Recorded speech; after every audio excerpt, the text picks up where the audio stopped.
उत्तर प्रदेश लोक सेवा आयोग के माध्यम से उत्तर प्रदेश में विज्ञापित एलटी ग्रेड शिक्षक भर्ती का विवाद थमने का नाम नहीं ले रहा है। जैसा कि आपको ज्ञात होगा, एलटी ग्रेड में टेट को लागू करने से संबंधित एक याचिका ऑलरेडी माननीय कोर्ट में लंबित है।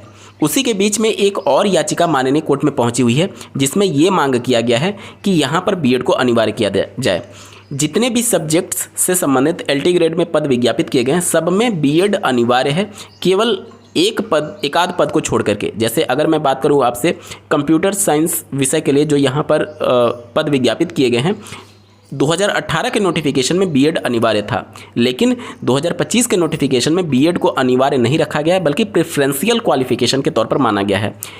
प्रेफरेंशियल क्वालिफिकेशन को हिंदी में अधिमानी अर्हता बोलते हैं। अब इसका मतलब क्या हो गया? अगर वो एसेंशियल क्वालिफिकेशन होता, इसका मतलब कि जो बीएड कैंडिडेट थे और सीएस से कंप्यूटर साइंस से वो बीटेक या फिर बीई होंगे और प्लस बीएड होंगे, वहीं केवल एलिजिबल होते।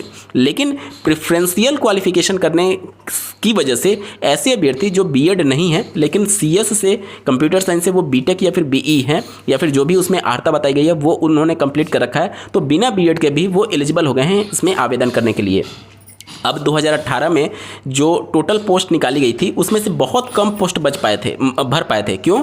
क्योंकि ऐसे कैंडिडेट जो कि बीटेक हैं और बीएड भी हैं, उसकी प्रोबेबिलिटी काफ़ी कम होती है, क्योंकि जो बीटेक वाले कैंडिडेट होते हैं उनका सब्जेक्ट कॉम्बिनेशन नहीं बन पाता है, और अधिकांश केस में जो बीटेक वाले कैंडिडेट होते हैं वो डीएलएड करना ज़्यादा प्रेफर करते हैं बीएड की तुलना में।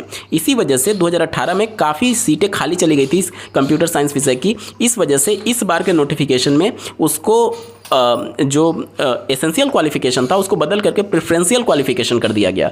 इसी को चैलेंज करते हुए कोर्ट में याचिका दाखिल की गई है, इस आधार पर कि जब एनसीटी की गाइडलाइन है कि एलटी ग्रेड शिक्षक भर्ती में बीएड अनिवार्य होना चाहिए, तो यहाँ पर एसेंशियल क्वालिफिकेशन करने का क्या मतलब है। इसके संबंध में देख सकते हैं आप, श्री प्रवीण मिश्रा जी के द्वारा ये केस फाइल किया गया है। इस केस की जो सुनवाई हुई थी वो 19 अगस्त 2025 को हो चुकी है। अब इस केस को पुनः सुने जाने के लिए लिस्ट किया गया है 26 अगस्त 2025 को। 28 अगस्त इसमें आवेदन करने की अंतिम तिथि है, उससे ठीक 2 दिन पहले इस केस की सुनवाई होगी। एक बार जल्दी से देख लेते हैं पूरे मामले को। देखिए, the petitioners have assailed and advertisement date 28 July 2025 issued by UP public service commission for selection of assistant teacher trained graduate grade male female batch branch on the basis of examination. The post of assistant teacher for which selection is being made are in government college. The submission is that as per NCT notification dated 12/11/2014, B.Ed is essential qualification for selection of the post of assistant teacher for teaching class 9th and 10th. Whereas the advertisement it has only been indicated as a preferential qualification and not an essential qualification. In other words, the submission is that on account of the fact that advertisement is not according to NCT notification, number of ineligible person are likely to apply and get selected. कहा यह गया है कि NCT की guideline के हिसाब से notification जारी नहीं किया गया, जिसकी वजह से बहुत सारे इनएलिजिबल यानी अपात्र अयोग्य अभ्यर्थी इसमें आवेदन करेंगे और सेलेक्ट हो जाएंगे, जो कि एनसीटी की गाइडलाइन का सीधे तौर पर उल्लंघन है।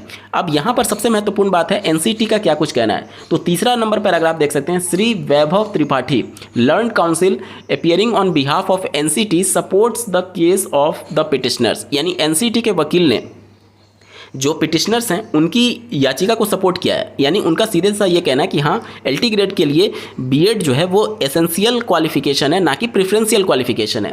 अब इस मामले की जो अगली सुनवाई होने वाली है वो 26 अगस्त 2025 को होने जा रही है।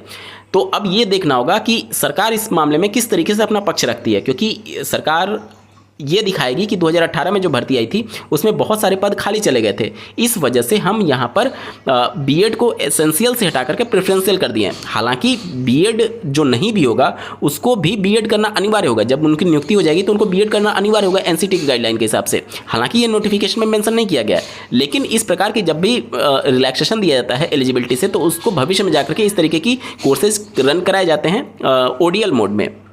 ठीक है, तो यहाँ पर आपको देखना होगा कि माननीय कोर्ट इस पूरे मामले को किस तरीके से लेती है, क्योंकि एनसीटी का साफ तौर पर कहना है कि बीएड जो है वो प्रेफरेंशियल नहीं बल्कि एसेंशियल क्वालिफिकेशन है एलटी ग्रेड के लिए, और इस आधार पर देखना होगा कि राज्य सरकार इस पूरे मामले को आगे किस तरीके से कोर्ट में रखती है। आज के वीडियो में बस इतना ही। ऐसे ही महत्वपूर्ण अपडेट के लिए चैनल को सब्सक्राइब करना ना भूलें। इस वीडियो को देखने के लिए आपका बहुत बहुत धन्यवाद। भगवान करे आपका दिन शुभ हो।